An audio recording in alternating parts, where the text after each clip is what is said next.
জয় জনগণতান্ত্রিক বাংলাদেশ জিন্দাবাদ। চলিতেছে সার্কাস, বাংলাদেশ বনাম রাষ্ট্র ব্যবস্থা, অন্তর্বর্তীকালীন সরকার।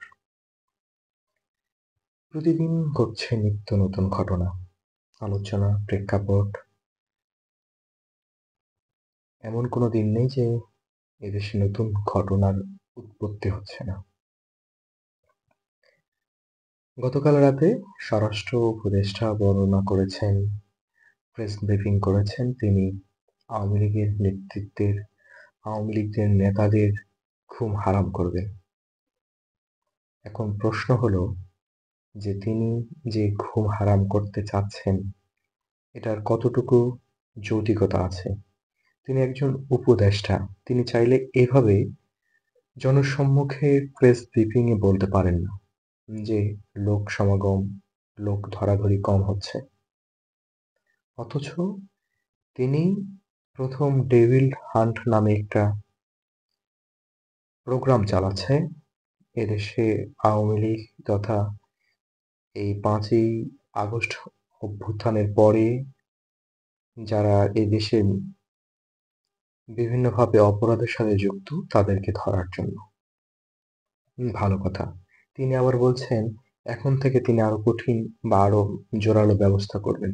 তাহলে এই দীর্ঘ 6 মাস তিনি কি করলেন? প্রশ্ন থেকে যায়।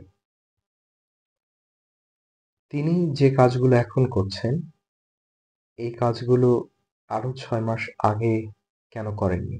আর করলে তাহলে বর্তমান সামাজিক প্রেক্ষাপট এত অবক্ষয় হবে কেন? মানুষ তার জীবনের নিরাপত্তা নিয়ে এতটা হুমকির মুখে কেন? সেদিন একজন বলছে যে সাংবাদিকেরা এত রাতে প্রেস ব্রিফিং এ গেল তারা কি তাদের ব্যবহৃত জিনিসপত্র নিয়ে নিজ গৃহে ফিরতে পারছেন কিনা, এটাও এখন প্রশ্ন। অন্তর্বর্তী সরকারের প্রধান উপদেষ্টা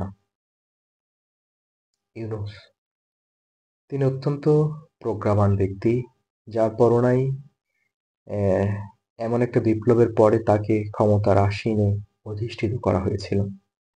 তবে একটা মজার ব্যাপার যে বিগত স্বৈরাচারী শাসক শেখ হাসিনা তার 15 বছরের শাসন আমলে যতটুকু না ডক্টর ইউনূসকে হেনস্থা করার চেষ্টা করেছে বা তাকে পাকড়াও করার চেষ্টা করেছে, তার চাইতে অনেকটা বেশি পাকড়াও এখন ডক্টর ইউনূস নিজেই। তিনি নিজে এসে ধরা দিয়েছেন এমন একটা ফাঁদে, যেখানে প্রশংসা কুড়ানের জায়গা ছিল, সবাই যেখানে তাকে বিশ্বস্ততার সহিত এত বড় একটা দায়িত্ব প্রদান করেছিল, তিনি সেই জায়গায় অনেকটাই ব্যর্থ। সেটা আমার মুখে নয়, প্রতিদিন যে সংবাদ বিশ্লেষক, যারা বর্তমান সময়ের আলোচক, যারা মিডিয়ায় প্রতিনিয়ত কথা বলছে, তাদের কথা এটা যে শেখ হাসিনা যে পরিমাণ ডক্টর ইউনূসকে নিচে নামাতে চেষ্টা করেছিল, তিনি নিজে নিজেই সেরকম নিচে নেমে গেছেন। তার যে সম্মানের জায়গা ছিল, তার যে একটা আলাদা মর্যাদা ছিল, তিনি সেটাকে ধরে রাখতে পারেন। কারণ রাষ্ট্র পরিচালনা অনেক কঠিন ব্যাপার। এখানে এই 6 মাসে মানুষ তার প্রতি যে ভরসাটুকু করেছিল তার প্রতিফল মানুষ পায়নি। সবাই এখন অনেকটাই বিরক্তি ভাব প্রকাশ করছে, হয়তো মুখে বলতে পারছে না, কারণ এটা একটা অভ্যুত্থানের পরের সরকার তিনি। কারণ তিনি ব্যর্থ হলে এদেশে আরো অনেক বড় ক্ষতি হতে পারে। এখন প্রশ্ন মানুষ করছে যে 5 তারিখ থেকে 8 তারিখ 3 দিন পর্যন্ত এদেশে কোনো রাষ্ট্র ব্যবস্থা ছিল না, তখনও তো এত মব, এত অঘটন ঘটেনি। এখন রাষ্ট্র ব্যবস্থা আছে, প্রশাসনিক ব্যবস্থা আছে, র্যাব,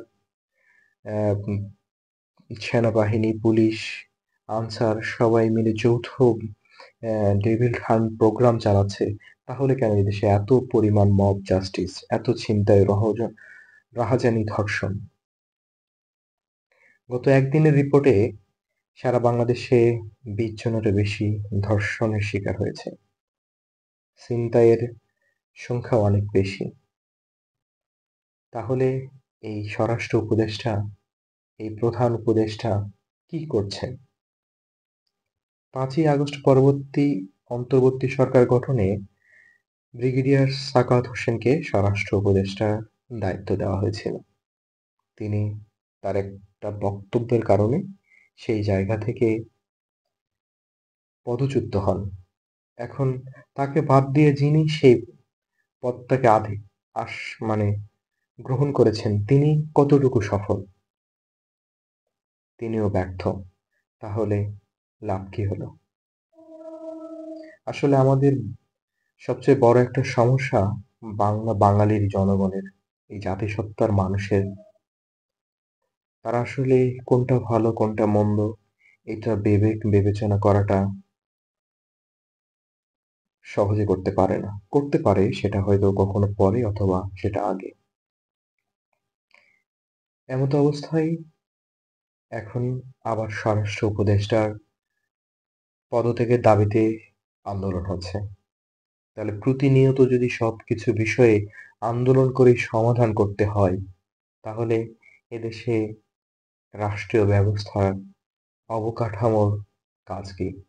জনগণ প্রত্যেকটা অধিকার শুধু আন্দোলন করে যাবে, আন্দোলন করে যাবে, আর যারা ক্ষমতায় থাকবে তারা চতুর কথা এবং স্বার্থ এবং ক্ষমতা লোভে নিজেদের যা ইচ্ছা তাই বলবে, করবে।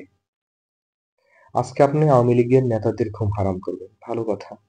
আপনি কি সারা জীবন এই ক্ষমতায় থাকবেন? আপনার পরের ঘুমটা আরামে হবে কিনা সেটা কি কখনো ভেবেছেন?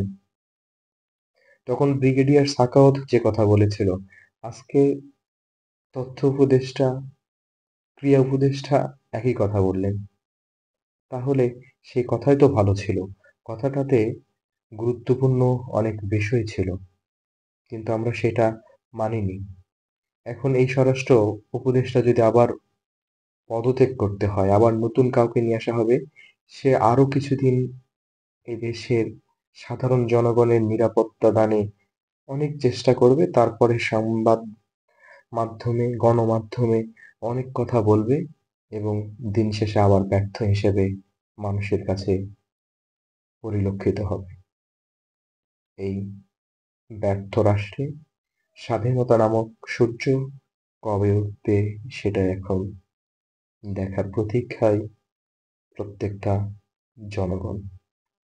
আবারও দেখা হবে অন্য কোনো ঘটনা, অন্য কোনো বর্ণনায়। রাত প্রভাত হলেই দেখা যাবে নতুন কোনো ঘটনার সূত্রপাত হচ্ছে। আবার সে বিষয়ে কথা হবে। সে পর্যন্ত সকলেই ভালো থাকবেন।